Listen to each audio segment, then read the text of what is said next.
जिन भगवानों की पूजा हम हजारों सालों से करते आए हैं, कहीं वो सच में किसी और ग्रह से आए हुए मेहमान तो नहीं थे? क्या हमारे ग्रंथों में लिखे चमत्कार असल में कोई ऐसी तकनीक थी जिसे उस समय के लोग समझ ही नहीं पाए? वैज्ञानिक कहते हैं कि हमारा ब्रह्मांड इतना बड़ा है कि उसकी कल्पना करना भी मुश्किल है। 2 ट्रिलियन से ज्यादा गैलेक्सियां, हर गैलेक्सी में अरबों खरबों तारे, और हर तारे के चारों ओर कई ग्रह घूमते हैं। हजारों ऐसे एक्सोप्लैनेट मिल चुके हैं जिनमें जीवन के लिए सही माहौल हो सकता है। तो ये कहना कि इंसान इस पूरे ब्रह्मांड में अकेला है, थोड़ा अजीब नहीं लगता? जब हम अपने पुराने ग्रंथों को खोलते हैं तो कई बातें किसी कहानी से ज्यादा एक तरह की उन्नत तकनीक जैसी लगती हैं। रामायण में पुष्पक विमान जो आसमान में उड़ता था और कहीं भी पहुंच सकता था। महाभारत में दिव्य अस्त्र जो आकाश में चमकते थे और पूरा शहर मिटा देते थे। सुमेरियन सभ्यता में अनुनाकी नाम के प्राणियों का वर्णन मिलता है जो आसमान से उतरते थे, और पेरू की नास्का लाइन्स, इतनी विशाल आकृतियां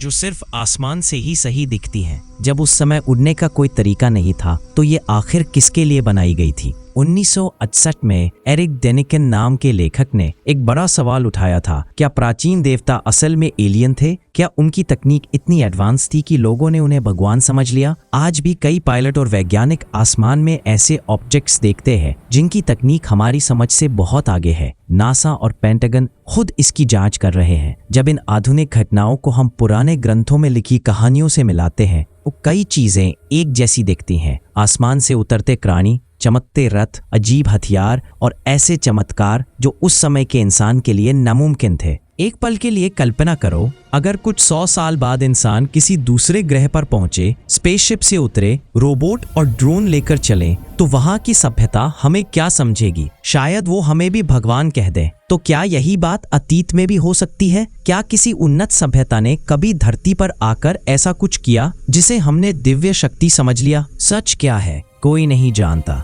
लेकिन ये सवाल दिमाग को झकझोर देते हैं। क्या हम इस पूरे ब्रह्मांड में सच में अकेले हैं, या हमारे भगवान आज भी कहीं दूर आसमान से हमें देख रहे हैं? अगर आपको लगता है कि इसमें थोड़ी भी सच्चाई छिपी हो सकती है तो वीडियो को लाइक और शेयर जरूर करें, और अगले रहस्य के लिए चैनल को सब्सक्राइब करना मत भूलिएगा।